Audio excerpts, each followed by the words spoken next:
siang rekan-rekan semuanya. Terkait dengan aspirasi yang rekan-rekan sampaikan, pihak manajemen Gojek Indonesia sangat-sangat berusaha untuk mencari jalan tengahnya. Pihak Gojek berusaha membuat program khusus di Kota Palembang, khususnya buat teman-teman Gokar Roda 4 untuk dapat meningkatkan orderan.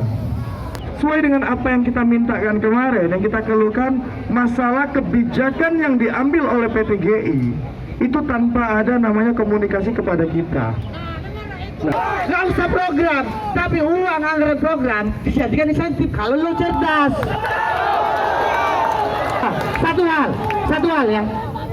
Saya ingin tanya ya, dari kemarin-kemarin saya ingin tanya ya, mitra itu apa ya? Mitra yang diatur undang-undang atau mitra rekan kerja? Kalau mitra rekan kerja, artinya dalam mekanisme penentuan kebijakan kami dilibatkan dan ada transparansi. Itu bro.